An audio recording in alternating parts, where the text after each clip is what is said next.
Hey guys, Steve here, Ponics. Today we're going to talk about Growing with fishes.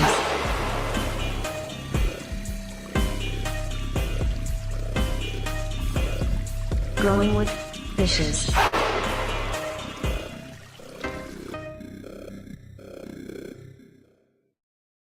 Hey everybody, welcome to Growing with Fishes podcast, episode 324. This week we have geneticist Dr. Anna Schwabe with us. Thanks a lot for joining us this week. Hi, thanks for having me on. I'm excited.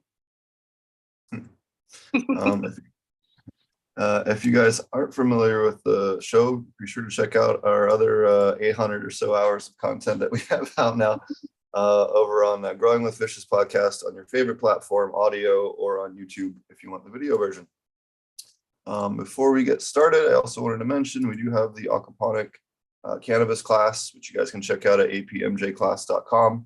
We do have a full-length commercial and home-scale virtual aquaponic cannabis class. It's over 7 days worth of content. We have more content coming here, coming January or February, whenever I can edit the next set of slides. We also have a pest class as well for living soil and aquaponics. So if you guys want to check that out, be sure to check it out at thepestclass.com or the aquaponic apmjclass.com for the aquaponic cannabis class. All right, one other little housekeeping note I wanted to mention as well, just because we announced this this week. We should check out the virtual aquaponic cannabis conference January 14th and 15th from 8 a.m. to 8 p.m. We do have a huge list of speakers. We have the new schedule out. It's up on my Instagram. Be sure to repost this, tell your friends, and we'll see you guys again this year for the third annual virtual aquaponic cannabis conference. And we'll talk about more of that at the end of the show. All right, thanks a lot for joining us. For those of you that don't know, Dr. Anna Schwabe is a geneticist in the cannabis field. She's done quite a lot of really cool work, which I think you guys are going to really enjoy today, talking and hearing about. And then we have, she's done a whole long list of paper. Oh, sorry, I'm having issues with the screen here this morning. She has a ton of different awesome research papers that she's worked on, and just done a lot of work in the cannabis field across quite a few different topics that I think are very important to our community. So we're really excited to have her on the show today. Do you want to introduce yourself? And I'm sure I didn't even do a tenth the justice of what you've done so far. I'll let you introduce yourself a little bit better. No, that was perfect. And I have actually never seen that layout of the screen before. I don't know how you did that. That was pretty cool. Yeah, so I am Dr. Anna in the cannabis industry. I did my PhD on cannabis genetics. So, there's different arms of genetics in the cannabis industry, not in every industry really. And I am a population geneticist. So my work really started looking at relationships within and among various groups of cannabis. So we could call like hemp one group, we could call, THC type cannabis another group. We've got cultivated cannabis, we've got feral cannabis, we've got indica sativa hybrid cannabis. So, and then, we've got strains. So that's where my research started. And I wanted to do it from, instead of like a researcher's perspective, like, a lot of people are looking to, assemble the genome and find different genes and pathways and things like that. I wanted to come at it from the other side of the counter, basically. So come at it from a consumer perspective, walk into a dispensary, purchase what's available, and then see what we see. It was kind of like a investigative type of investigative type studies that I did. So there's basically 5 chapters that I did for my dissertation. There's another one, but it's still ongoing. I'm trying to get an undergrad or a master's student to pick up that study. But the first thing that I wanted to do was answer the question, how come like Blue Dream from one dispensary is different from another dispensary? Because I didn't really know much about cannabis at the time, but I did know that like most people clone. And so I was like, well, they should be identical, right? If they're clones, genetically speaking. And so I went around to different dispensaries and bought a bunch of cannabis and then tested them. And, that's where it all started. So, And you have a lot of really cool. In fact, I was reading this one this morning. Can you tell us about this one? So this is human olfactory discrimination of genetic variation within cannabis strains, and it's something I think a lot of people really pride themselves on, is being able to tell the stuff that they like from aroma. What were your findings with that paper? Because it's definitely a topic that's hotly debated. so this one was a really interesting one. So was a direct spinoff of when I went to dispensaries and I found that not all the Blue Dreams are genetically identical. Actually, Blue Dream was pretty good. I think I had 8 samples of that, but one of them was clearly a genetic outlier, and that happened with 27 of 30 strains that I tested. And so what we wanted to know is, could people tell the difference if every, so we had, and it was a double blind study. So we had let's say 4 Blue Dream samples, 3 of which were genetically identical, but 1 which was genetically different. Could people detect that difference? Or if they couldn't, maybe that was the reason why the Blue Dream label was on it, because it smelled like Blue Dream. And so somebody was like, well, you know what? This looks like Blue Dream, smells like Blue Dream, so we're going to call it Blue Dream. And in either case, whether they could tell that it was genetically different, if it smelled different, or if it smelled the same, either one of those stories would have been cool to find out. It turns out that people can smell the difference. So like I said, it was double blind. So both the person conducting the smell portion of the study didn't know what the samples were, didn't know what the strain names were, didn't know which one was the genetic outlier for each strain. It was just 15 jars of randomly numbered jars. And then the participants were 55, just regular people who signed up to smell weed. And it was that call out on social media. And it was, more males than females, but, roughly 50-50. And we had various, parameters that they had to fall into. Like there was an age limit. And if you were sick, you couldn't participate, things like that would mess up your smell potentially. And yeah, they had an iPad and they would just smell and then check all that apply. So we had 40 different odor descriptors, from things like, gas and cheese to skunk and tobacco and mint and fruits and flowers and all kinds of things. And what we did find was that, yes, the genetic outlier it had a different smell profile than the other samples in the strain. However, there was a huge amount of variation even when the genetic identity was identical. And they were from different dispensaries. So presumably they were grown under different conditions, indicating that environment plays a huge role in your final product. And that could be from growing conditions, but also maturity at harvest, how it was cured, how long it was, sitting on the shelf for, were the conditions of storage correct? And even, if you're a consumer, how long it's sitting around for before you consume it. All those things are going to play a role in differences in scent profiles, right? So it was really interesting. We did have Durban poison with our control, where we had 3 samples from different dispensaries that were all genetically identical. People sniffed those and there was a huge variation. So, and then when we published this, so that's what went into my dissertation. So if you read my dissertation and this paper, they're a little bit different.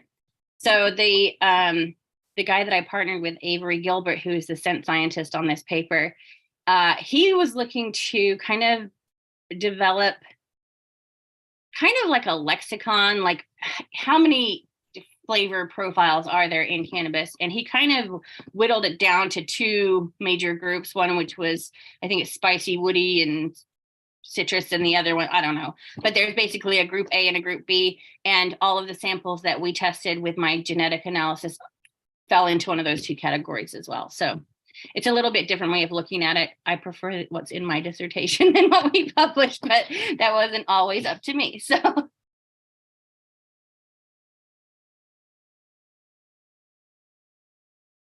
think you're muted. You can't hear you. Yeah, you're Sorry. muted. That's okay.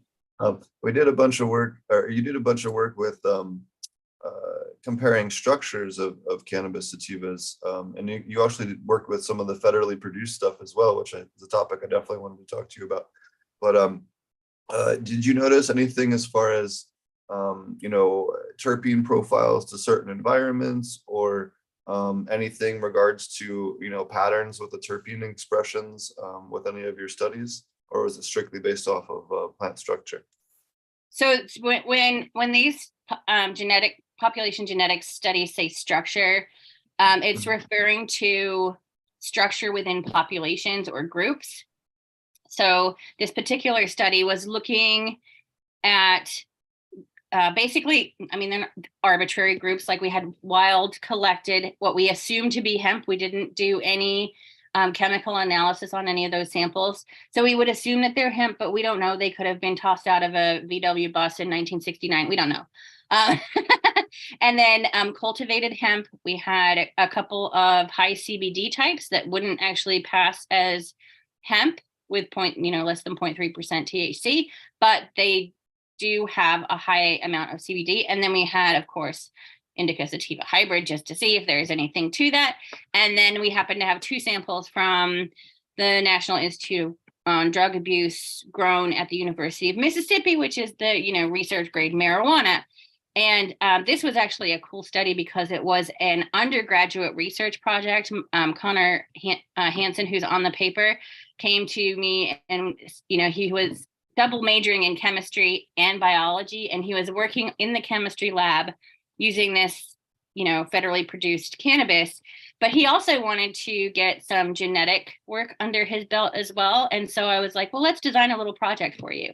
So there's only like 50 samples in this study, but what we found out was that hemp clusters really nicely together. There's a really strong signal that's only associated with hemp types. And then within the drug types, there's more genetic, less genetic structure.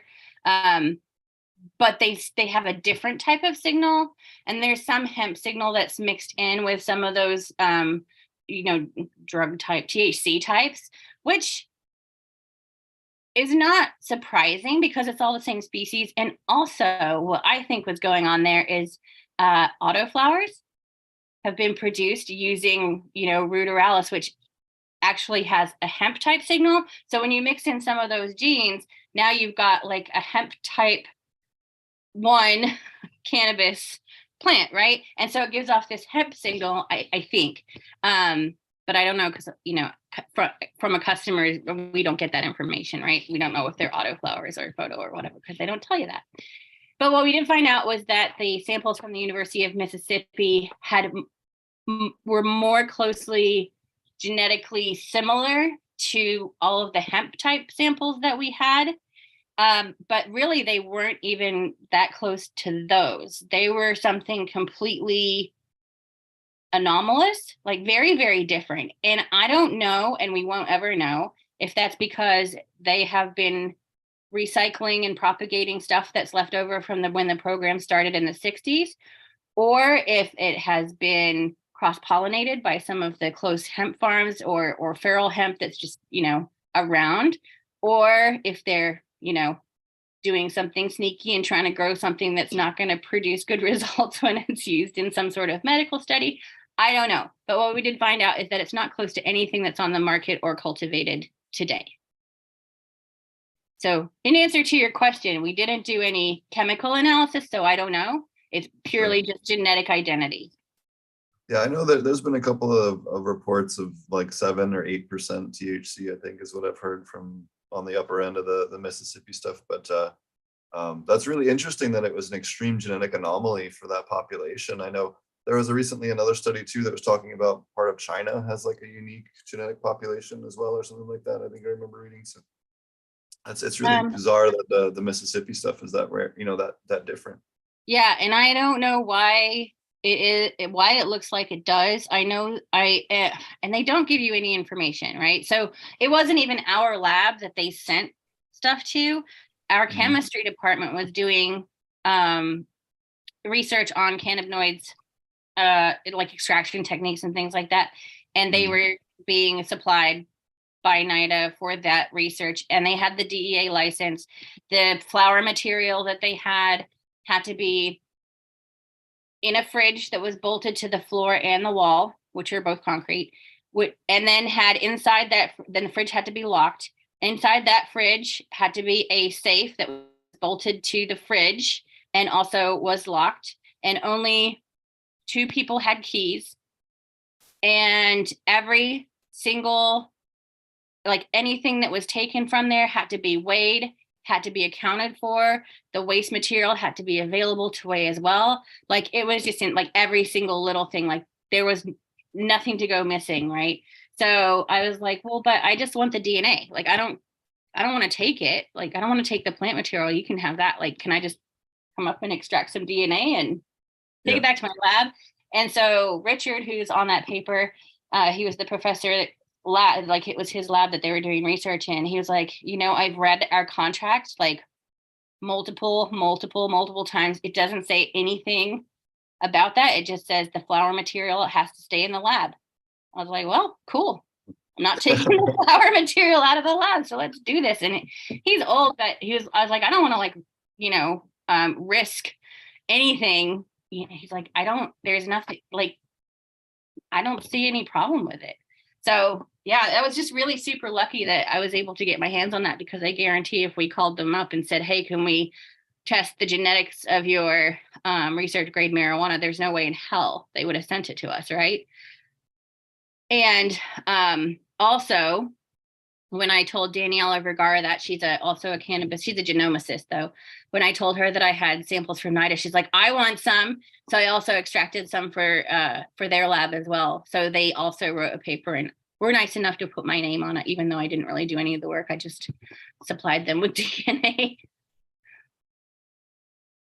There's some interesting questions in chat about genomics that we're not going to touch on now, because we've covered some of those companies previously in many episodes. Yeah, and honestly, like my specialty, like I am not a genome, like I don't look at genes, I don't look at the whole genome, I don't do whole genome sequencing.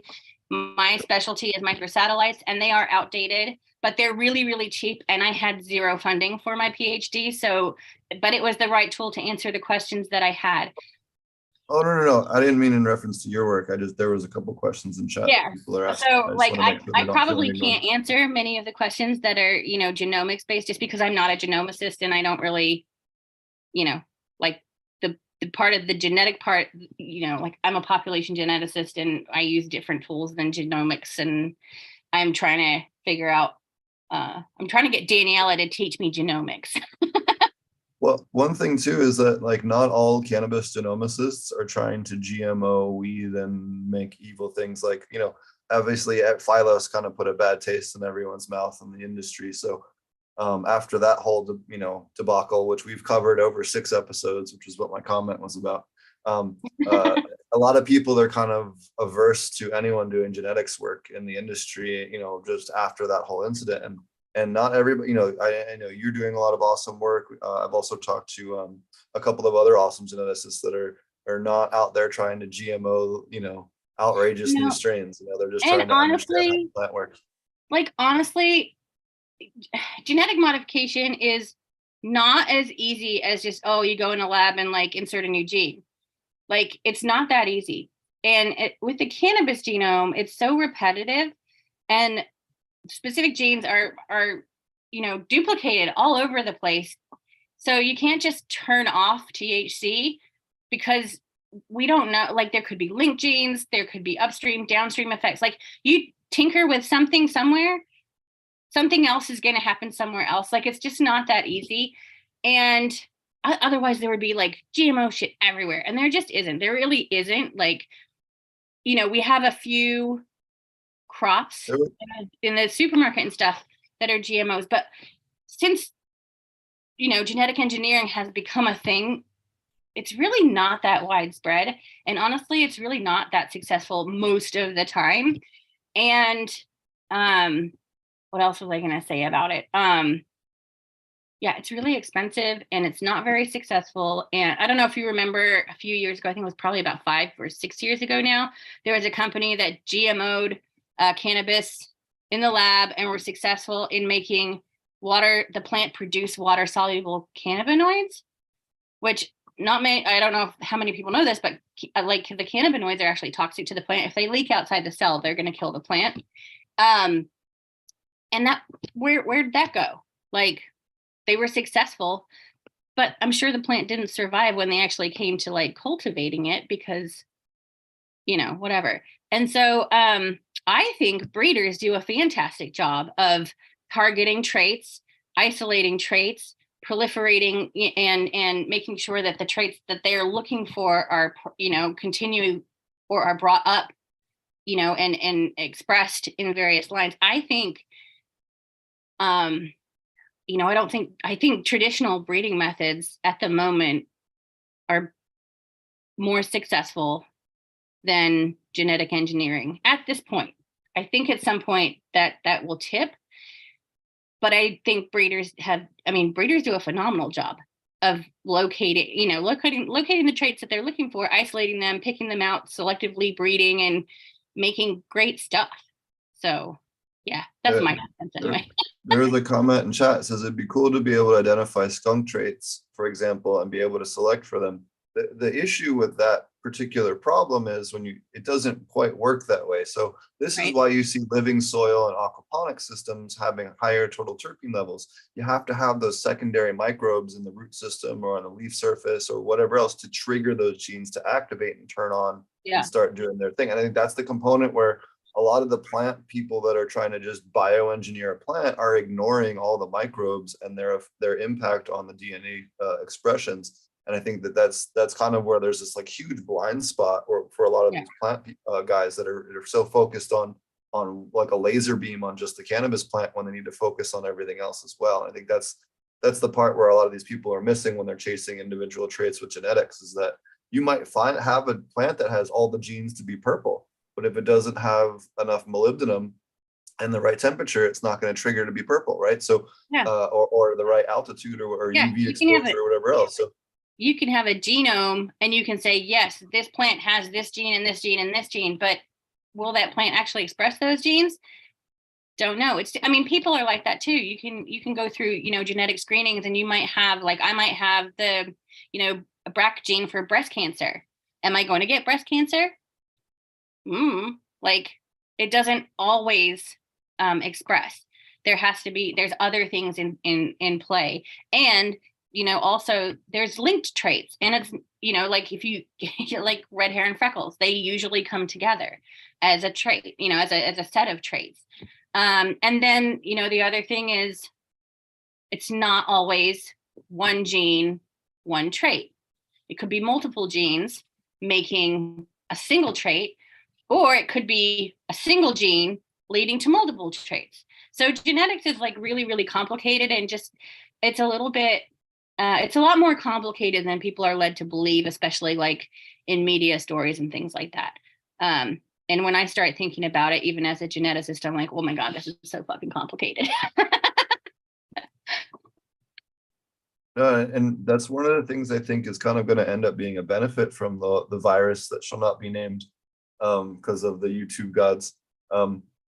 The rapid DNA sequencing and rapid DNA testing, you're going to be able, I think in the next couple of years, be able to take a leaf sample and immediately get DNA analysis as to, what's going on with the plant, what diseases might be present based off of a web database that they can sequence against and everything else. And same thing with your soil. I think that's coming really, really soon because of the rapid DNA sequencing technology that we developed to treat this public health situation that we've had. Well, and just like this public health situation, viruses and viroids and other pathogens are really good at mutating. So what works today might not work tomorrow. And what a certain pathogen infects today might infect something, like we've always, back when I started, tobacco mosaic virus was this huge thing, like, oh, don't smoke around your plants, don't, because you're going to give it. Well, it turns out really tobacco mosaic virus hasn't really been observed in cannabis. There's very, very few positive confirmed cases of TMV in cannabis.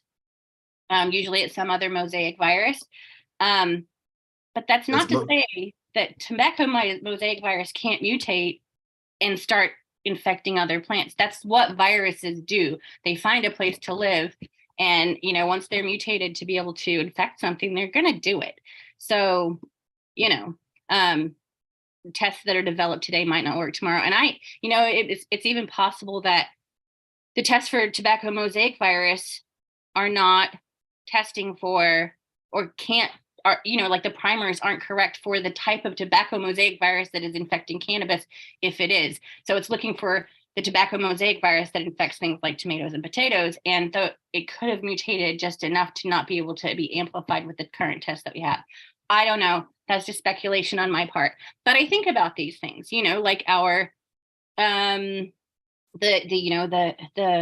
virus that shall not be named. It's mutated, right? The tests that worked when it first happened are not the same tests as they are doing today. They had to change the test to match, you know, the virus as it changed. So. I've actually seen a lot of different expressions of mosaicism that was clearly pathogenic in cannabis over the years around the world. And just like you're saying, that most of the time it's not tobacco mosaic virus. I think there's only 2 people that I know of that have confirmed tobacco mosaic virus that was actually like lab confirmed to be that. All the others, there's a study out of Israel, and then there's one other guy that's done some work. But most of the time, like you're saying, it's cucumber mosaic, it's tomato mosaic, it's tomato streak virus, it's some other other thing. Is there an alfalfa one? Yeah, alfalfa mosaic. There's Arabis mosaic. There's quite a few different ones, but that's what it ends up being 90% of the time. Or streak viruses, hemp streak virus, tomato streak virus. Those ones also express, you know, very similarly in visual inspection. So we actually did a video recently on mosaic virus versus natural variegation on my YouTube channel, where we showed both of them, you know, in the same greenhouse, basically, from a huge pheno hunt we did. So, and you can see the mosaic virus plants kind of like node spacings all off, leaf structures all reduced. Like it looks sick. Yeah. They look sick. Like and if you see a naturally variegated cannabis plant, like it looks good. It looks healthy. Like it's got the right coloring, other than the weird blotchiness that is variegation. And I mean, if you want to be real, I mean, you should always be cautious, right? If you think you have a virus, like at least isolate the plant, get a test, make sure. But most of the time, unless it's really displaying signs of being a sick plant, like I think variegation is a lot more common in cannabis than people realize. And people could be picking out these plants and tossing them away, like because they think they're sick, and really they're just tossing away like really awesome genetics. I don't know. Well, I've also seen too, so I was at a grow and saw mosaic virus only express under one lighting company and not the other 3, when all the moms were exactly the same. But under that one light, all of a sudden the thing went haywire. All nutrients were the same, climate was the same, room size was identical. You know, there was no other variables. So it's a strange thing where the plant, you know, can suppress it when it's healthy. And then if you have one little variable that's off, suddenly the virus comes raging into the plant. And I've always found that really bizarre about the viruses. But if people are trying to identify that, just to cover that real quick, agdia.com does have lots of different immunotest strips that you can test your stuff for tobacco streak virus, tomato streak virus, cucumber mosaic. This is the really good one if you're going to go into testing, just because it tests for so many different types of viruses, along with TMV. It also has cucumber mosaic, and patient necrosis spot virus, 2-spotted virus. So it really helps you kind of, you know, blanketly test across the board with what you got. So if you're interested in that and you are trying to, you know, work on a bigger facility, they are one of the better resources that's out there right now. I've had several. I've had hemp type plants that have been naturally variegated. I have had ChemDog that's been naturally variegated. I had one called White on White. So my ChemDog and my White on White were both in outdoor lighting, no artificial lighting. So I don't know, but they were super pretty. And honestly, they were just home fun grows. I wasn't being serious. I was just dicking around. So I wasn't like, oh, if it has a virus, I got to get rid of it. I'm just like, I don't know, let's see what happens. And they turned out to be really good, really good. I've also seen too in Oklahoma. In fact, one of the one I use all my pictures for education for mosaic virus. I can show you the mom of the one strain that has it in the mom room. And by the time we get to flowering room, half the plants have it because they're not cleaning the pruners. Yeah, cleanliness is next to godliness. You gotta have sanitary conditions. And that's a great topic too. We actually had a incident recently. We had a couple of burn marks on the plants from mixing our chlorine a little too high for the pruners. So, you do have to be mindful too on the extreme end. But if you can't use alcohol for cleaning your pruners for virals, you'll just spread the virals. HLV actually will survive in alcohol. You have to use chlorine or bleach or peroxide. Pool chlorine can work if you don't have bleach. Thailand bleach isn't the easiest thing to get, so we make our own with pool chlorine. I mean, work with what you got, right? So you also do work with aquaponics, which is one of the other things I was excited to talk to you about. I'd love to hear about your what you've been up to recently. Yeah, so I relocated from Colorado to New Jersey in April of 2020 to work with an aquaponics company, Shore Organics / 420 Organics. So we have two different arms. We have our hemp arm, and then we have our THC arm.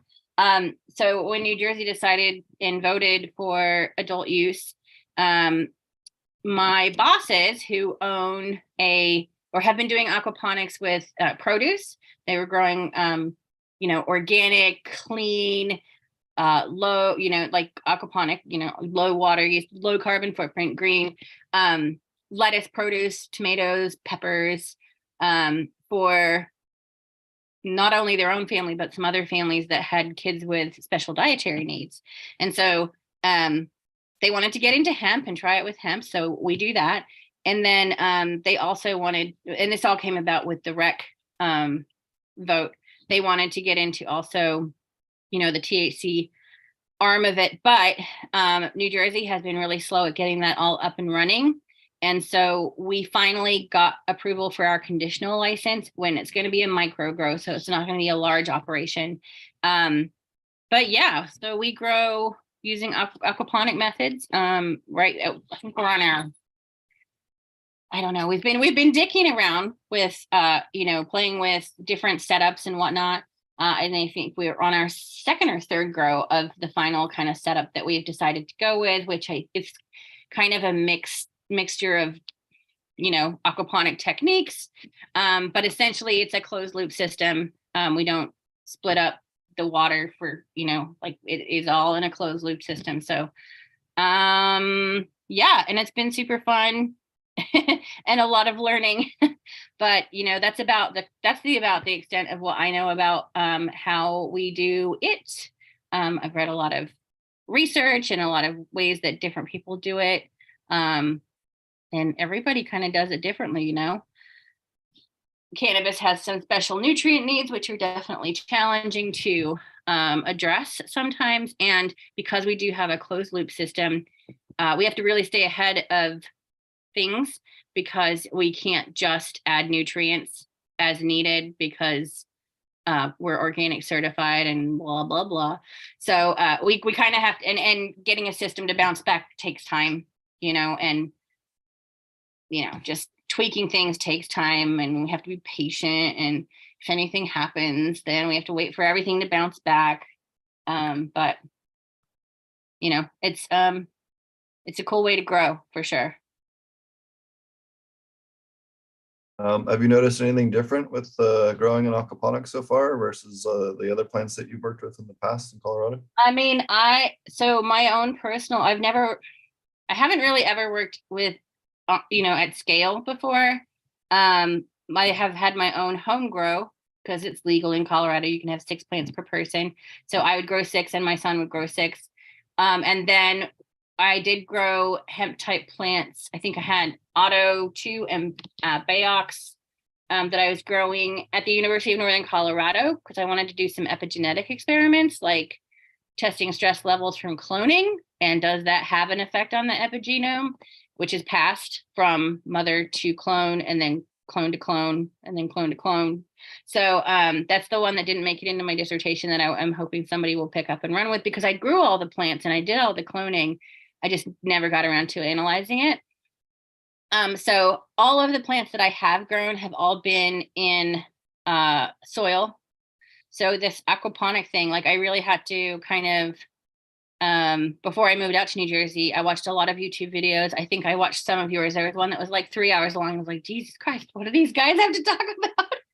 But, and, just looking all, at the web, and then, different books and papers and stuff like that. It's really hard to learn aquaponics on paper. Like when I got here, it was a lot different than everything I had read. Like it's something that you can't really learn without having your hands in it. There's like a 5 to 10 year gap between where the commercial side of things are and then where the universities are and the university published stuff. And there's some newer stuff coming now with the university stuff, but it's why I've turned down 3 separate offers to do university work with the aquaponic stuff. Is like the stuff that we've done in R&D in the market, on the private market, is just, no, you don't see anybody combining soil food web stuff with aquaponics yet. And you don't see a lot of the more newer organic technologies coming into aquaponics in the university stuff yet. It's been, frustrating, I guess, on that side, but you're very much right. Unless you've done any kind of experience, especially with cannabis, other than the stuff that we've put out, there isn't a lot of good resources out there right now. Certainly not in the free sector. I had no idea you had so many, and I don't know what your site looked like back in 2019, beginning of 2020, or when I was starting to look into this stuff. But there isn't a lot of good information out there. Like it was a struggle finding things, and eventually I was just like, you know what? I'm gonna stop looking and just wait till I get there, because, like, I don't know. There just isn't really any good information. And have you heard of Brandon Yep? He did an aquaponics PhD at the University of Guelph. Like I was like, holy shit, yeah, somebody who actually did like research using aquaponics. And I haven't read it all. I've read some of it, but again, it's like, unless you're doing it, it's really hard to read. Yep. And there's one other guy, Brendan Yep did a paper with another gentleman who used to be up at Green Relief. I can't remember his name right now. Both of them I've tried to get on the show. Brendan Yep we actually had scheduled, and then he got COVID when we were going to have him on, so we haven't been able to reschedule him on. But him, and there's one other gentleman in Canada that have done a lot of actual research, university scale. I think I know who you're talking about, and his name is escaping me right now. I think it's Brandon something. I don't know. I think we used to have him on our book club, which we do. We haven't done it in a while, but we do a thing called the Cannabis Book Club, where we read the scientific literature, so you don't have to. So basically, we read a paper and then we break it down so regular people who don't have the science vocabulary can understand what was done, why it was done, how it was done, and what the limitations were, and why you shouldn't take everything at face value. Like pretty much every cannabis paper you read is going to end with more research needs to be done. So yeah, the other bit is Green Relief is a great example of a lot of the aquaponics companies that end up failing. It's not because the system didn't work, it's because of mismanagement or something else, which is what happened with them up there with the all the dramas that happen. We've covered that in a whole episode as well. But that's the really sad thing about it, is a lot of these wonderful, there's another one, South River Aquaponics just had a bunch of family issues, emergency health issues, and has to sell the farm. They have one of the coolest aquaponics farms that's completely financially viable. There's nothing wrong with the technology, but it sometimes gets a bad reputation because of some of these companies not being successful just because of stuff that was completely out of control of the farm. And it just sucks sometimes. Well, I mean, these things happen, like people getting out, or like selling their cannabis farm, moving somewhere else where they're working for another company. It's like, why are they doing that? They must not know what they're doing. Maybe they're not successful. Their farm isn't making any money. And I'm like, Sometimes people are just done with owning their own business and living at their farm 24/7 and never seeing their family. They just want to be able to get up, go to work, and do their job and come home. Like, Yeah. cannabis is a full-time job if it's your farm and you're the owner and you're responsible for everything. Like, that's rough. And some people just don't, like, they just, do it for a few years and they're like, sell my farm and I'm going to go do it for someone else. Yeah. Or like me, I just prefer to go work on a farm, help them get set up for a while, and then go on, see the world, travel. There you go. If I was stuck running a farm, I would have never gone to Thailand or South Africa or any of this other stuff. So it just depends on what path you want to take. I think it's, it depends on where you go. But that's just about to circle back to what you're talking about and the lack of information. That's what Marty and I started the show, is because there wasn't him and I were arguing about how to grow aquaponic cannabis, and we realized we were the only two people like on that high level that could have those crazy debates, right? And then we were like, well, shoot, we should just make a podcast because we're tired of like defending aquaponics as a viable method.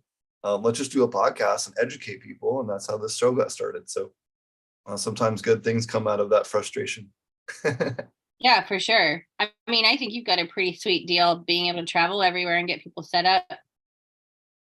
Well, you're doing that too. You've traveled to New Jersey and you're doing a similar kind of They're thing. not using me for my knowledge of aquaponics, let me tell you. They're using me for I don't know. No, we want to do a breeding program. We want to set up, what we're in the process of, I've created a bunch of courses. We want to create like a cannabis university where we can have interns, where we can have people actually come to a campus and learn how to grow cannabis from seed all the way to sale. They can learn about the law and policies and social equity and the culture and the history and extractions and genetics and like all of the things that you would learn at a university, but very specific to cannabis.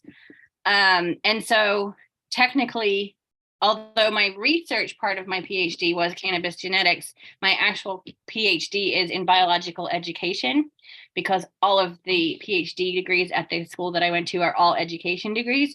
So not only did I have the research portion of my PhD to do, I also had on top of that the education research and teaching and learning how to teach and teaching how to learn portion of it as well. So it was a very intense program, but it set me up perfectly to do something like set up a cannabis university, which is when we get it up and running will be awesome. And then we can have a breeding program, because in the US, because of the USDA, you can't have a hemp breeding program unless you're an academic institution. At least that's what the rules say. So my boss was just like, let's do that. Okay, let's do that. So, I mean, that's a large part of my job is doing that. Well, that's really cool. I did want to ask you about another one of your papers here, was the genetic tools to weed out misconceptions of strain reliability in cannabis and the implications for a budding industry. So I got away with that title. It's one of the more interesting papers, and I actually listened. You did a whole podcast on gene flow with another gentleman. Shoot, it's blocking the thing now. Anyways, I'll put it up on the screen here eventually when I can find which tab it's on again. But she's got so much stuff to go over. I got a bunch of tabs. So this is the one that launched everything, right? So this is the first study that I did where I went to different dispensaries. I examined 30 different strains, 27 of which had a genetic outlier, like something that wouldn't be expected. Like if you look at, look at either that one. So that one, so this is what's called a principal coordinates analysis. So this is like, I don't know, with the Phylos thing, everybody kind of is familiar with the Phylos galaxy. That's like a cloud of data, right? And it's like a 3-dimensional space, and the samples are in space, and relative to other samples, you can tell if things are closely related or not closely related. This is what that is, but it's just in 2-dimensional space. So if you can wrap your head around it. So this is only X and Y coordinates, but there are limitless coordinates. So this, you should be able to rotate in 3-dimensional space, but this shows the most variation in the data. So it's not going to get any better than this in terms of being the most furthest apart, right? So things that are very closely related genetically or identical will share the same space. So for example, up in this top right corner, you can see a bunch of red dots. Those are all Durban poison, and those are all really closely related, which is what we would expect from clone or seed relatives. There's also red dots scattered throughout the rest of the cloud. Like there's one straight down, there's one here, there's one over off to the left. Those are not as closely related as that tight cluster. So this tells us that within strains, there is genetic variation that shouldn't exist if they were from the same, like if they were genetically stable from the same seed lot or clones. So if you don't have the same genotype or a very similar genotype, we can kind of guess that you're not going to end up with a similar phenotype.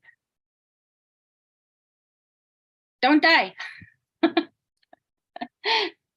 Right. And then you've got some that are just all over the place. So Blue Dream is these green down here, kind of in the middle, a little off to the right, the green dots, those are Blue Dream. And there's a cluster there, but you can also see there's a couple of other Blue Dreams that are a little off. So yeah, so this is just looking at like genetic relatedness within strains and among strains. And so I kind of also color coded from red being what was described online, because that's what customers have information about, as 100% sativa, then going through 50% hybrids are green, and then the indicas are purple, right? So, but this is all online information, only information that what customers have access to, so databases or what's printed on the package or whatever the case may be. If there was like an indica sativa type split, you might see, you know, all the warm colors clustering together and all the cool colors clustering together, but we don't see that either. Unless you really squint, you might.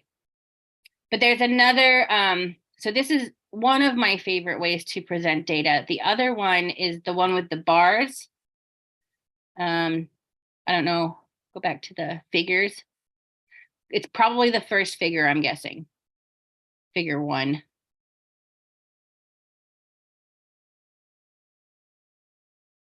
Only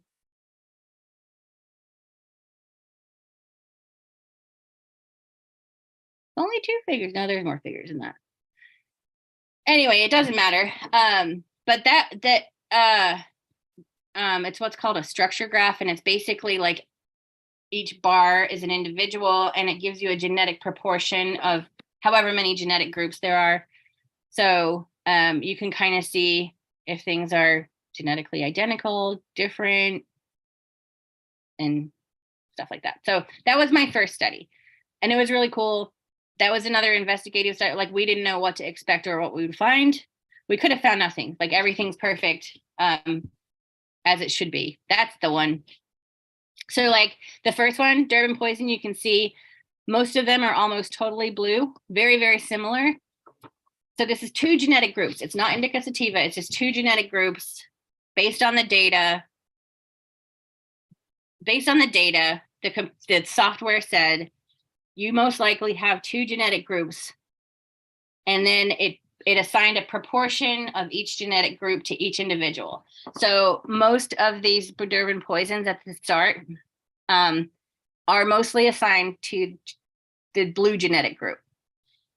This Denver 1, however, is completely different, almost fully assigned to the other genetic group, which tells me that this is a really, really different genetic sample compared to the other ones.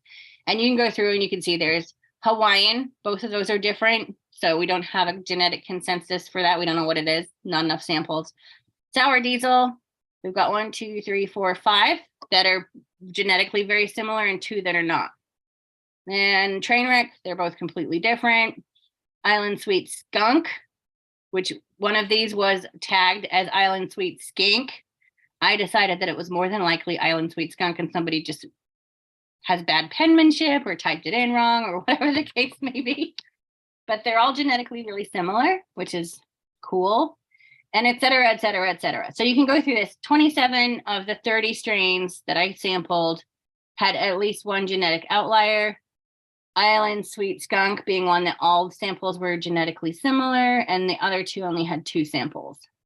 Yeah, so you can see that's kind of what we were. Chem Dog was all really similar, which I was completely surprised at, because all of the Chem Dogs that I had kind of had different names. There was like Chem Dog 91, Chem Dog 4, Chem Dog D.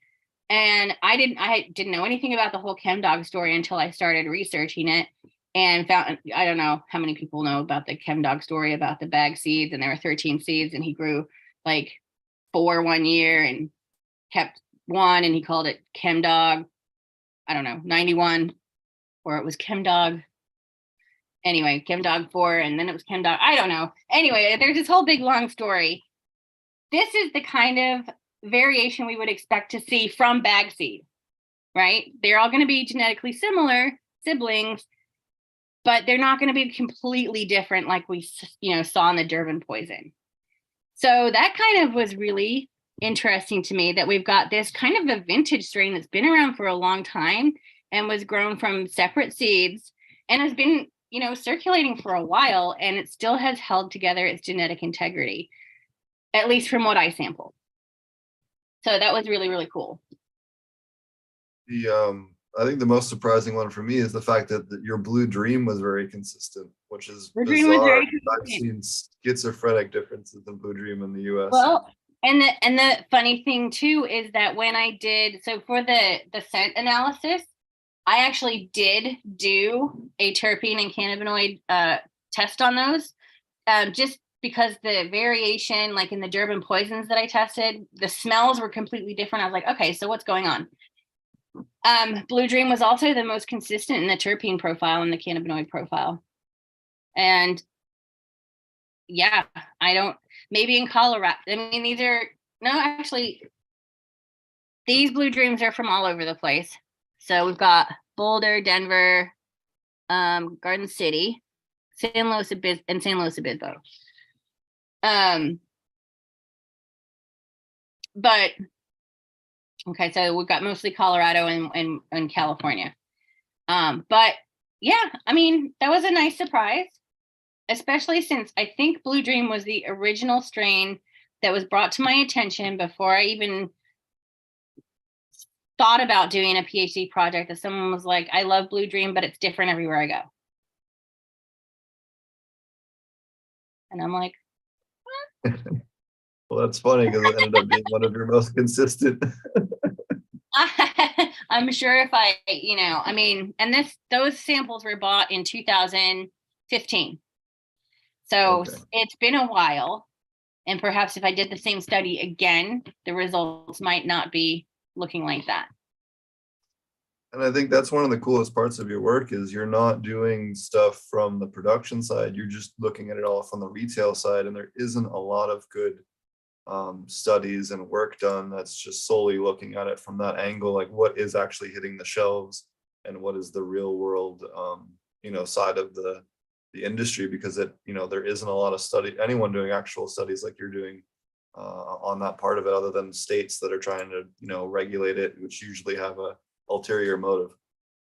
Yeah. And, the thing is like, you can't go back to a store and say, I don't think this is Blue Dream. They're going to laugh at you and be like, oh, whatever. But there's also like nothing to stop anybody like relabeling a jar for a faster sale. Like if they've got some product that's just not moving, like put a Skittles label on it. Like, and who's gonna question that? Who's gonna check that? Who's regulating this? There is, like supposed to be seed to sale stuff, but everybody's seen it. Your eyebrow. So you did a bunch of work with potency testing as well. We were actually talking about it a little bit before the show started. Can you tell us a little bit about that and because you had some really almost comical findings when you did your potency studies versus what was on the store labels. Yeah. So from the smell study, when I did the terpene and cannabinoid profiles, I actually had them tested at a third party lab. And they were kind enough to just do it like I'll put you on the paper if you help me do this. And they were nice enough to do it. And they already had all of their certifications and methods and validation and everything already developed. And because it was, a neutral thing, like they had no reason to give me the wrong numbers, right? And plus this is research, it's going to be checked. So as I was looking at these cannabinoid tests, I was like, THC is 12%, 15%. I don't remember buying anything that had THC that this was it doesn't seem like the right numbers. And so I kept all the original packaging. I pulled out the original packaging and I was like, well, this one says it's 26, but it tested at 15. And this one says it's 23 and it tested at 12. And they were all completely different. And I was like, what the fuck is going on? And that was just a side note at the very end of my thesis, my dissertation. It was there might be something going on here. But then my advisor was like, I need you to go get more samples, go buy more samples, anything you want, buy some low THC, buy some high THC, make sure you get a good smattering of indicas, sativas, hybrids, get it all. So I went and bought some more samples and we had those tested. And then we compared all of the packaging to what our test said. And the average overinflation of the number was about 27% over what was in the package. So that doesn't necessarily mean that labs are inflating numbers. It could be that the samples that are being provided to the labs are, the apical buds, the best buds. It could be that the sample prep is done to kind of concentrate the THC. It could be that, I just happened to get the bottom of the barrel put into my canister that I purchased at the store. So it's all bottom buds. I don't know. But what, it's about 30 samples. I think it might be 20. I don't know. It's 30 samples, I think. All but 2 were really, really different. Up to 42% higher than the reported value. Or yeah, up to 42% more THC reported than what we tested at. Which was crazy. And so we actually have this paper in review at PLOS, waiting for them to give us a freaking answer. They've had it for a really long time. And they've done 2 rounds of reviews with different reviewers. They've sent us back 2 rounds of comments and reviews to do on the paper, which is kind of unheard of. I don't think they want to publish it because it's going to cause an issue. But it's not something that everybody doesn't already know, right? And I think it's really important to publish findings like this in order for the industry to check itself and realign itself and correct itself. Did I say that already? I might have. But also to inform consumers that just because it says 30% THC doesn't mean that it is 30% THC. Stop spending your money on THC and start spending your money on quality, because THC does not equate to quality.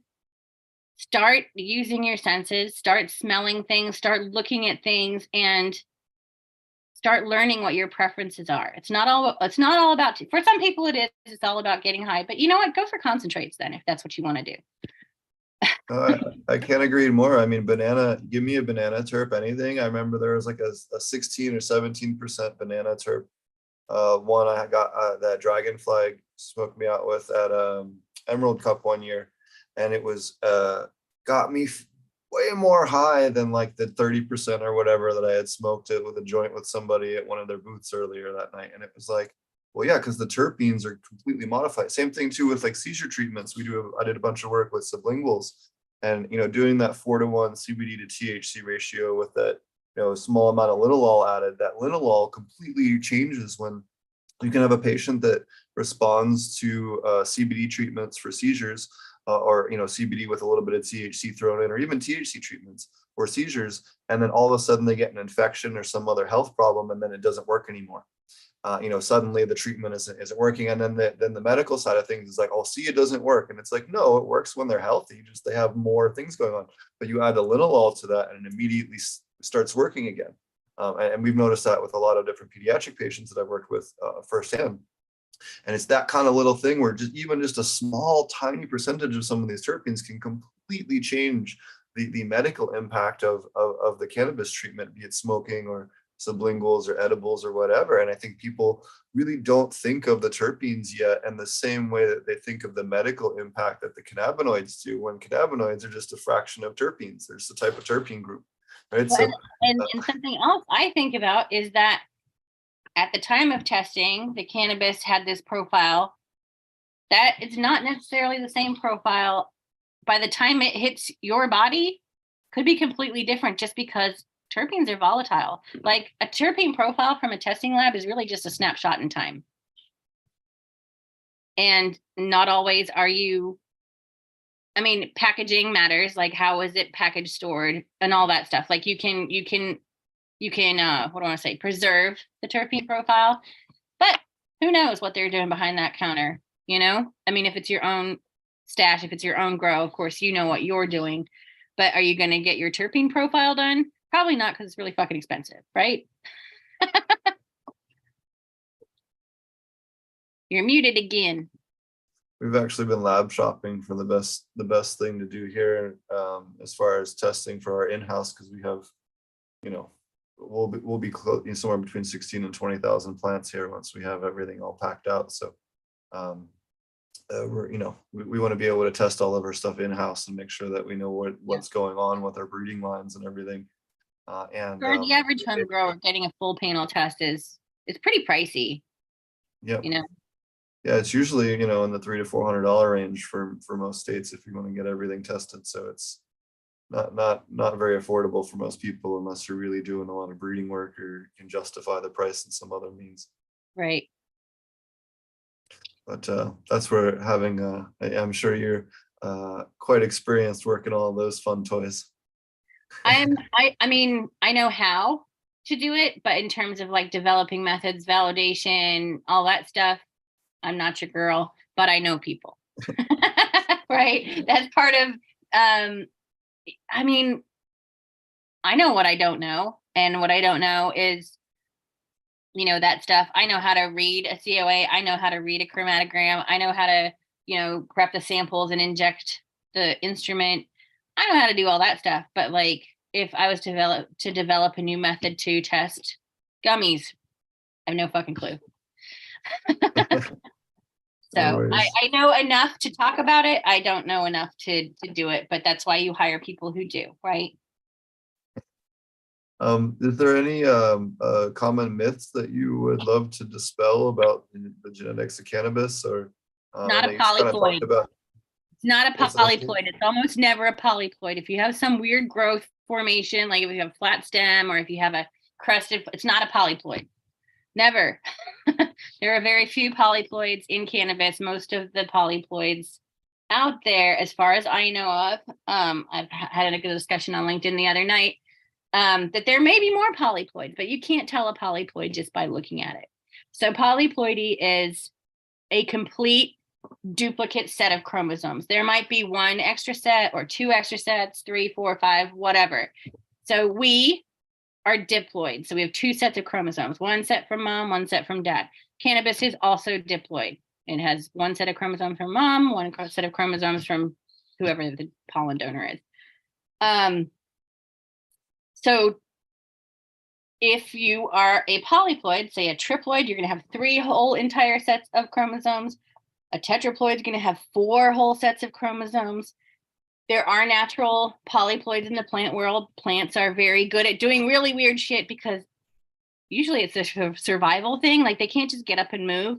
So they need more tools in their toolbox to be able to survive where they're at and get to reproductive age. So like the strawberries that we buy in the supermarket, they're octoploids, generally speaking. They're diploids as well, normally in the wild. Dandelions are generally triploid, which means they're completely asexual. They aren't compatible with each other. Let's see, what else? Peanuts, bananas, cotton are all polyploids. But you can't tell by looking at something, generally speaking, like you can tell with strawberry because an octoploid needs a lot of space to put all those chromosomes. Their cells are bigger, so you end up with a bigger fruit. But generally speaking, if you have a triploid and a diploid cannabis plant and you look at it, you're not gonna be able to tell any difference. So if you're looking at a flower and it's weird, or it's got like multiple sets of leaves, or it's got like a flattened stem that's really wide, that's just a mutation, a local mutation that's leading to a I've weird seen that flower. fasciation with the flat stalk. It's almost always in CB lines or hemp lines that have been really, interbred. Pretty Yeah, and heavily. it can be heritable. So if whatever plant picked up this weird mutation, that mutation can be passed to the next generation. It also might not be. It could be something in the environment that is leading to the mutation. So mutations, just like in people, like if you are out in the sun too much, you might get skin cancer. It's kind of like a out of control growth, right? It's kind of like a tumor. And that can be from chemicals, UV, all kinds of things can mess up your DNA to the point where you get an abnormal, out of control growth. Same thing with plants. So there could be chemical, it could be a pest, it could be a pathogen, it could be a mutation, just a random freaking mutation. Something went to shit in cell division and it just happened. Like there's lots of things. So, but yeah, that's one of my things that really, I just kind of go, when somebody puts a picture of a fasciation and says, it's a polyploid. That's one of them. I have a bunch of them, but the variegation thing is another one. Like it's TMV, it's not TMV. Oh my goodness, there's a whole bunch of stuff. On my Instagram, I have a whole like set. Actually, it was a social media takeover for Jason Wilson, who does the Curious About Cannabis podcast and education series. He let a couple of his educators do a social media takeover for a week. And so I made a bunch of like infographics basically on various like cannabis myths and misinformation and things like that. Like the skunk smell that everybody associates with fresh grown cannabis is not really a terpene. It's a different compound. It's a thiol. And they only just really discovered it a couple of years ago. They actually like pinpointed and they're like, okay, this is what's making that smell. And it's the same smell. It's the same compound. It's in the same family of compounds that make skunks smell the way they do. And also attributes to like that skunky flavor that beer gets when it's in the wrong kind of bottle. It's been light, exposed to light or oxygen or whatever. Anyway, there's a whole bunch of them if anyone's interested. The only person I know of that I've seen any kind of published work on from polyploidy stuff was there's a guy in Southern California. His name is Eric Matherson. He's a geneticist in cannabis. He's the only person I've seen that's done any kind of mapping or anything like that on the polyploidy stuff genetically. But he'd be the one person if you are looking for more info on that I know of. So there is a paper that came out. If I can find it. Of course, I'm not going to be able to. And, Dark Heart Nurseries has a triploid line, and Oregon CBD has a triploid line. Which is not that they're not natural. They induced polyploidy purposefully to make these triploid plants. Okay, so Are they just doing colchicine to induce the polyploidy, or what's the method on that? I'm not. I think it was cool. I don't know what they. I mean, there's a couple of different ways you can go about it, but yeah, they stall the cell division at a certain point, and it's done chemically. Colchicine is one of the ways to do that. So there's a paper called Polyploidization for the Genetic Improvement of Cannabis Sativa, and it's Jessica Parsons is the first author, Okay. and then there's a few more of them. But that's a really good paper, and we covered it on our Cannabis book club. But yeah, they induced polyploidy. They had 2 different strains, induced polyploidy. One of the strains, all the plants died. The other strain, I think only 9 of the 12 plants survived. So polyploidy is difficult. Like, it's not, you can't just like do it. It's not always successful. And, you know, I saw a picture of somebody made an octoploid cannabis plant, and oh man, did that thing look just sick as fuck. It was tiny. It was all like gnarly. Like, it was not a healthy plant. So polyploidy is not as easy as some might think it is. But yeah, the benefit to having a polyploid, such as with odd numbers, so you'd want to have like 3 or 5 sets of chromosomes, is that you can't pollinate. They mismatch, and so you can grow outside and potentially not have to worry about being cross-pollinated by somebody who has a male around or a nearby hemp farm or whatever. So that's one of the benefits of kind of developing these polyploids. It's not to make bigger, better, stronger, faster, more potent weed. It's really so that you can have sun-grown cannabis without as much of a worry about your whole crop being ruined and going to seed. Yeah, especially if you're a bigger scale, that can definitely happen easily.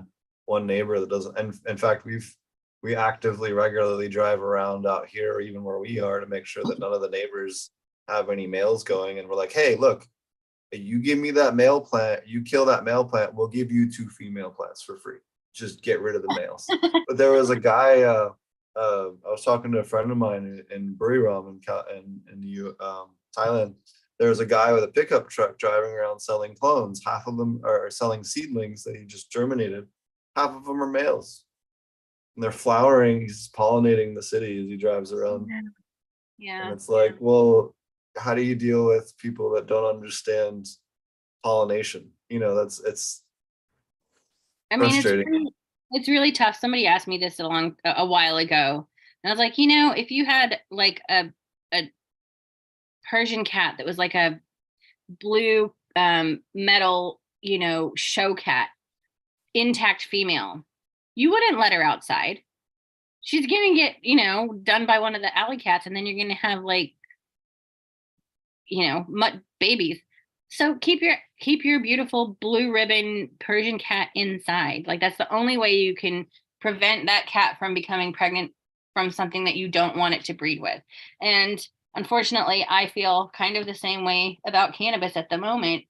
Like, if you really don't want seed, if you really don't want to have cross-pollination, the only way really to avoid it is to bring them inside. So, you know. Yeah, no, we're just finished up installing the UV lights to keep the pollen out of our breeding rooms. So Yeah. always fun. Stupid hemp. Just kidding. Right.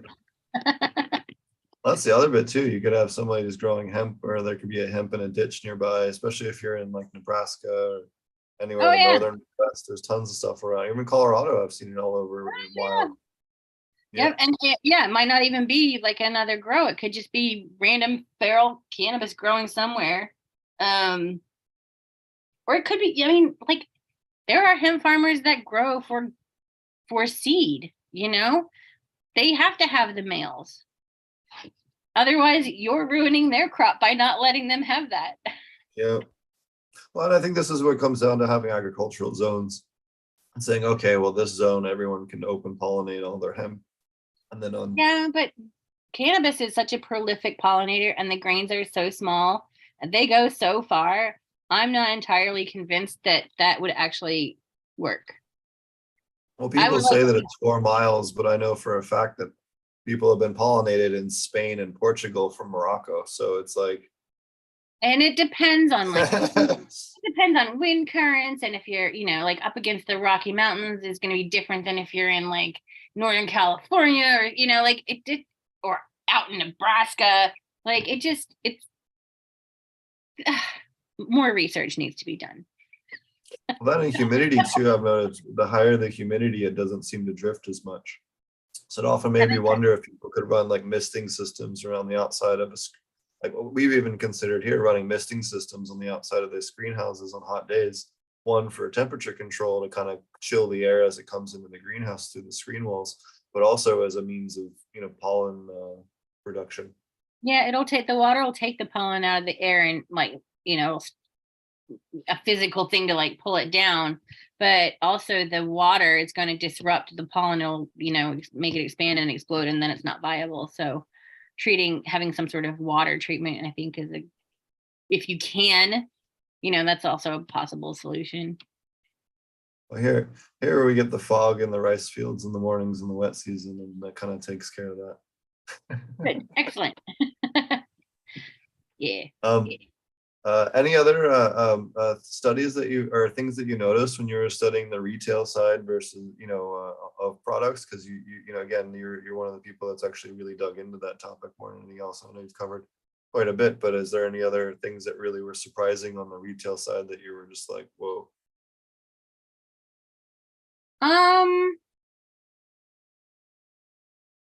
Not really. I mean, yeah, no, not really. I mean, I think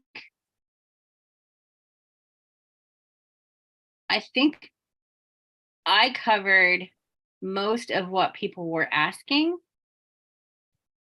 and I found some interesting things, like and it being an exploratory study, most of this stuff I didn't have any hypotheses. I didn't have any like, here's what I think we're gonna see. It was just like, this is what I'm gonna do. Let's see what happens. And I really feel like that's a better way to do science, is to come at it with no like expectations, no preconceived notions. Like, I want to find this, so I'm going to do that. Like, I feel like that is really a biased way to conduct scientific studies. And so I think it's better, like, I don't know what we're going to see. Like, here are my aims, like, but in terms of having a hypothesis, I think that automatically sets you up for having a biased study in a lot of cases.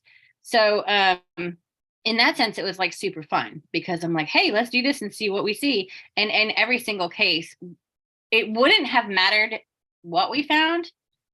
In every single case, it would have been a really interesting story. Right? Because if I did, and I found all these strains and they all turned out to be really genetically, similar where they were supposed to, I'd be like, wow, where's all this like reported variation from consumers coming from then? The genetics are all intact. They're all, identifying as what they're supposed to be. So what's going on here? Then we would start looking at environmental inputs. But yeah, I mean, it was just super fun, and was glad that I was able to do it, because research in cannabis, especially at academic institutions, is damn near impossible. And especially when I started in 2015, like, that was unheard of. And with no funding, I mean, science is really expensive to conduct. So it was interesting trying to piecemeal together like little bits of funding here and there to get it all done. But, hey, that's very parallel to how the cannabis industry is anyway, right? We have to think outside the box because no one lets you do anything. So Yeah, it can be hard to do. I know we were talking about this the other day. I've worked a lot with lactobacillus dosing, and it's hard to find a university that wants to study that for any kind of a dimension. It's like, well, this is ultra cheap. Anyone can use it. It seems to eliminate E. coli and salmonella and a bunch of other pathogens. Why is no one testing this? Like, it seems crazy. So it can be that's really another hard. great reason for us to start a cannabis university, so that we can do some of these studies and we can help find funding or provide funding for studies that people want to do on cannabis, but they can't do at, the traditional places that do this kind of research. Fortunately, some universities are jumping on board the hemp train, since that is federally legal now, but it's got limitations. And there's still a lot of universities that don't want to touch hemp even because it's all cannabis. Have you done any work with CBD? I know in one of your shows I was doing research, you touched on CBD lines and stuff like that a little bit. So I did include CBD and CBD type plants in that study where I also included the federal weed. And at Schwab Organics, we do grow CBD type hemp. And I did work for Mile High Labs for a little bit, and they were CBD like producers. So I know a little bit about CBD. I don't know, like I take it almost daily, and I give it to my dogs.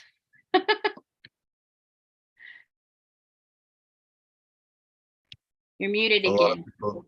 A lot of people still get relief from CBD, and there's still a high demand for CBD products, I think, more than people kind of realize. And what another thing people don't realize, there went from like 57 or 60,000 CBD licenses the last couple of years to this year, I think was around 2,000.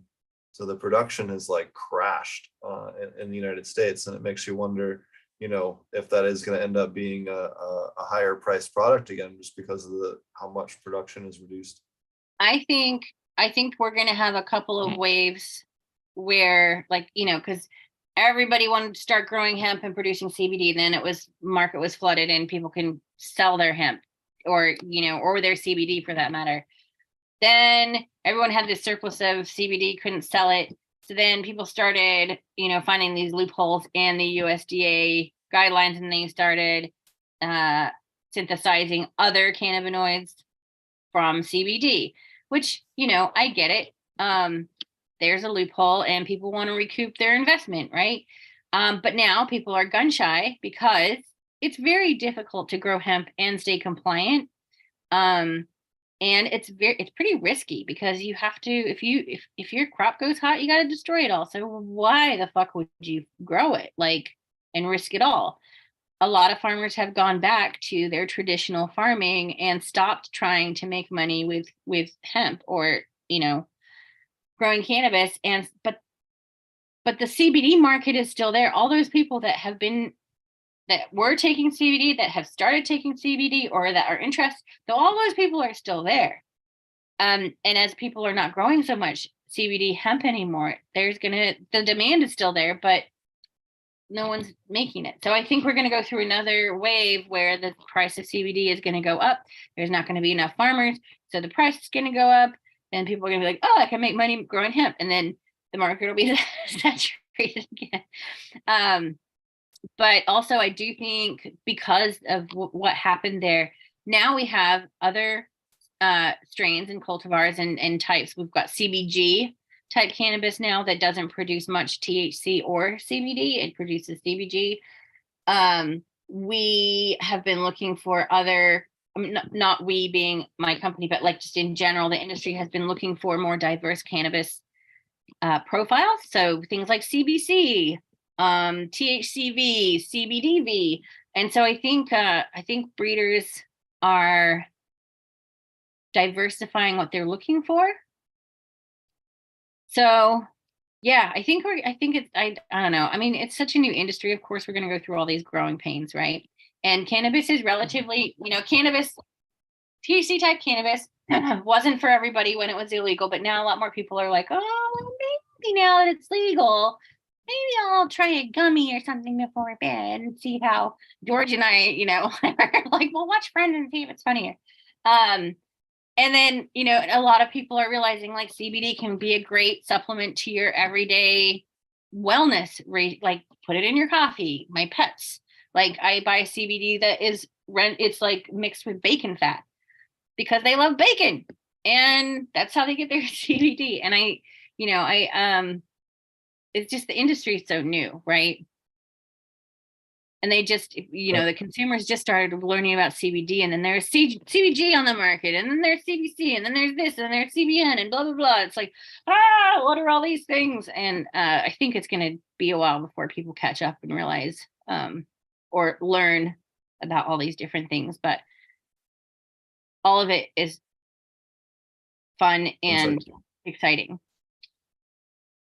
There's also the FDA is talking about doing the next release for rules for CBD soon, which is going to be interesting to see where they come down on things, to see if they try to push it towards pharma or if they're going to let people actually work with it. Because there's no reason why, any of those should be solely in the realm of pharmaceuticals at all. Well, I get the frustration with the FDA. And I mean, they have been relatively hands off, and just play by the rules and we'll be cool if you're cool.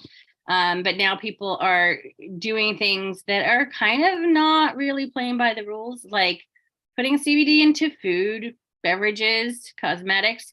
And it's like, the FDA's job is to uphold the Food, Drug, and Cosmetic Act. Like, that's one of their jobs. Don't put drugs in food, drink, and cosmetics. And CBD approved drugs. You can't do that. So stop doing that. Or they're gonna be like, no more CBD. I mean, yeah, but it's only that way because CW Pharma basically paid off the FDA to get what they wanted. They're also put the data that they needed to put on the FDA's desk to get their drug approved. They're gonna do it. They're gonna do it with CBG and probably several other cannabinoids that they've been testing for various indications as medicine. The FDA has said, great, we've got their data. You can't skirt on their coattails and tell us you have the safety data, because they spent millions of dollars doing that research to say that CBD is safe for this use, right? So we can't just go, yeah, see, they told, they did all the research. Like, that's not cool. That I know, and this is probably really unpopular, but you can't do that. Like, the hemp industry could have put together their own data and research and said, we've done the research too. It is safe. And I'm sure if we did that, the FDA would be like, all right, that's what we wanted to see. No one's done that. We could do the same thing with CBG, CBDV, like whatever, and just get that data on their desk and say, it's safe. Can we sell this? And they're like, but no one's done it to their level of standard, which is really annoying. Yeah. Well, I mean, part of that too is funding. Like, that's, Yeah, well, GW Pharmaceuticals has a lot of money to do this research. But if the hemp industry came together as a collective, they could do the research. But we can't come together as an entire industry because everybody's competing, But yeah, no, you can't put it in food and beverages and cosmetics. Like, at the moment, they've just said, don't do that. Stop doing that. But they could at any point say no more CBD for anybody. It's a drug. Yeah, and I think that would be completely insane, and there's no reason to kill all the jobs that it's created. I don't think they're going to do that. I think they might put some tighter controls. I would love to see them just do ISO certification for all the labs. Like, cool, you want to make food, that's fine, but you got to extract and have everything in an ISO certified lab. That'd be nice. Meet normal food safety protocols and meet them in the middle. And I think that would give you that cleanliness that these sick patients need for the quality of product, and still allow people to kind of, have some flexibility with final product formulations. I mean, I think there's definitely some middle ground that could be reached. I don't think that the FDA necessarily wants to put the kibosh on CBD, because I think underneath it all, they do realize that it is helping a lot of people. And there are a lot of companies out there doing the right thing and making good products. There's always going to be bad actors in any industry. It's not just the cannabis industry. Like, some people are just fuckers, but they do. I don't think that they want to take it away. Daddy. Yeah, it can be it definitely is always a minefield when it comes to regulation in cannabis. I know we're about to get 2 rounds of regulations here in January and again in March. So you never know what'll happen until it happens. Yeah. I mean, regulation in cannabis is definitely a doozy, but regulation in any industry, I think, is probably a tough job. For sure. Alrighty, well, we've kept you for an hour and a half. I don't want to take up your whole morning, or I guess whole Evening. evening. It's Sorry. 10:30 my time. I'm up so late. I'm an old lady. I've got a meeting in the morning. No, it was a Okay. pleasure to be here, and I love talking to you. I hope your viewers enjoyed it. I wanted to make sure everybody knew about your different things here before we let you go. You guys can check her out. She has a wonderful set of courses over at 420organicseducation.com. They have a bunch of cannabis education courses. And then they have Anna Schwabe, or Anna dot, let me see, make sure I get this right on the thing, Anna.thecannabis.geneticist. Dots in If you're between. listening. Yep, with periods in between. If you're listening to us in audio format, so that you can find her on Instagram, and then you can check out her website, annaschwabe.com, ANNASCHWABE.com. So I'm super easy to find on Google. If you just type in Anna Schwabe cannabis, everything will pop up. And I do try to put everything on my website. So there's links to like cannabis education. If you click on that, that'll take you to the courses. There's along the top research, podcasts, and webcasts. And I'll add this one to that whenever it comes out. Media and press. I've got my art and botanic. I am a botanical illustrator sometimes when I feel like it. I just did a cannabis one that looked pretty cool. There it is. And then presentations and videos and stuff like that. So, and then all the links to my socials as well are there somewhere. Maybe, yeah, right underneath. Awesome. And lots of links to your papers and all of your work and everything. It's really, really great resource for people. Well, thank you so much for taking the time to come on. We'll definitely have to talk to you again in the future. I definitely hope to come by and see you guys. I've actually talked to Matt over there at Shore Organics in the past. I was actually looking at my previous chats when you mentioned that earlier in the episode.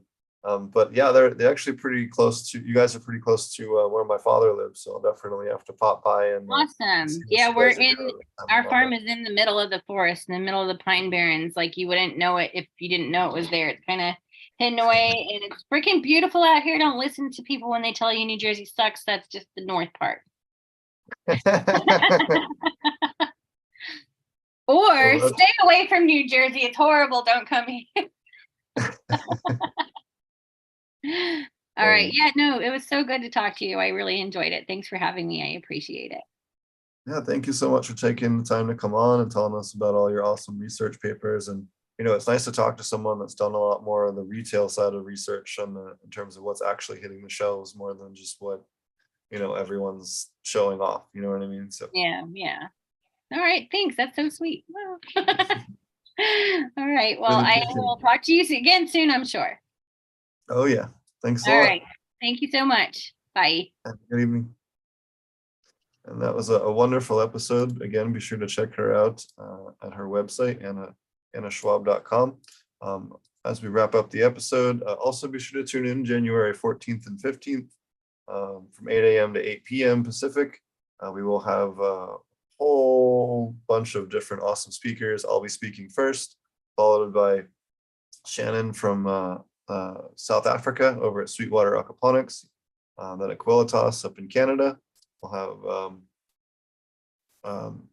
a whole bunch of great people, and then we have Stewart Farms from Canada. We have Vertica Aquaponics from Oklahoma. We have the commercial cultivation panel with Brandon Rust, Dutch Blooms, myself, Bain from Vertica, and a whole bunch of other awesome people will be on there talking about you know, the current state of commercial cultivation and how they've worked with different aquaponic facilities. Brendan Rust has been working with native provisions down there in Oklahoma. So he's got a bunch of cool stuff to tell us about, combining living soil with aquaponic feeding as well. So really stoked on that.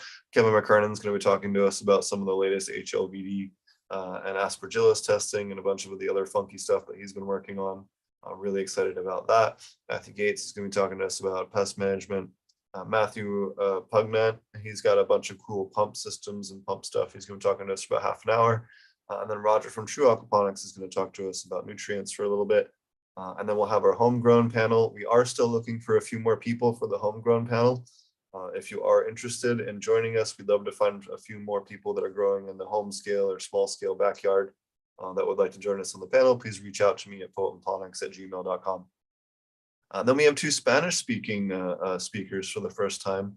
They're from Mexico, and then the next day we have some people from Mexico and Spain and Colombia. I'm sorry, talking to us in Spanish. So we have 4 Spanish speaking talks this year. So super stoked on that. Marty will be joining us as always this year as well. We have a really dope breeders panel. I think you guys are going to be excited to hear from as well. We have Rob Bob Aquaponics from Australia. Chris Chomp talking to us about the latest Korean natural farming stuff that he's been working on in Costa Rica. Mary Beth Sanchez, another pest management expert, giving us her take on pest control. Seems to be a big issue for a lot of people the last year, so we try to get 2 different people to talk on that with different perspectives. I think you guys will like it. We got Brendan Rust, one of the people that I respect the most out here in the chemistry side of things and really learn a lot from.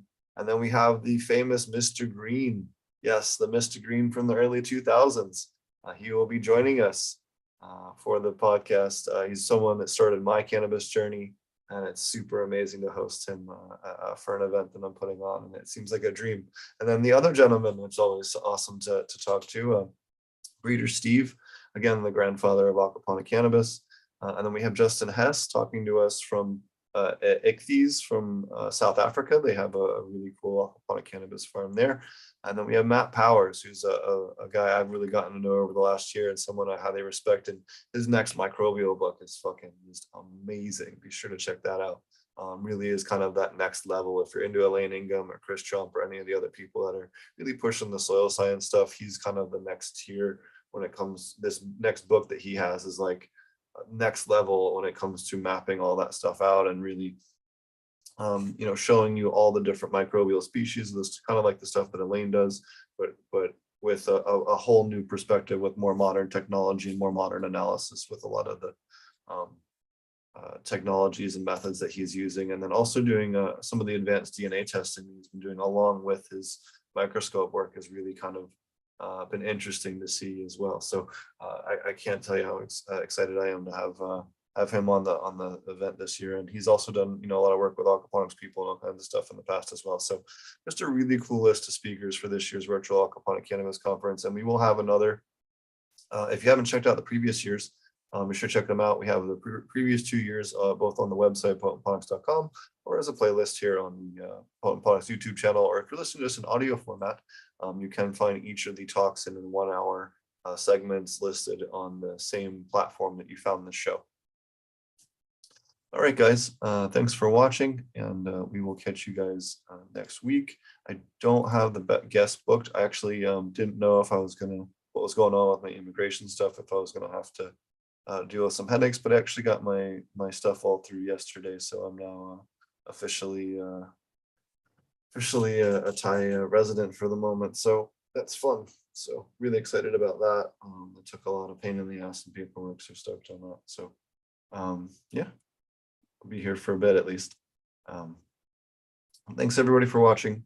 You can find us on SoundCloud, YouTube, Spotify, iTunes, all the things. And you can find our other show, Dat Smoke Show, over at Dat Smoke Show on YouTube or on iTunes or on SoundCloud. I don't think we have that one on Spotify yet. I got to fix that, but we'll work on getting that all sorted for you guys. All right, guys, thanks a lot. And we'll be back again next week. Cheers. Peace.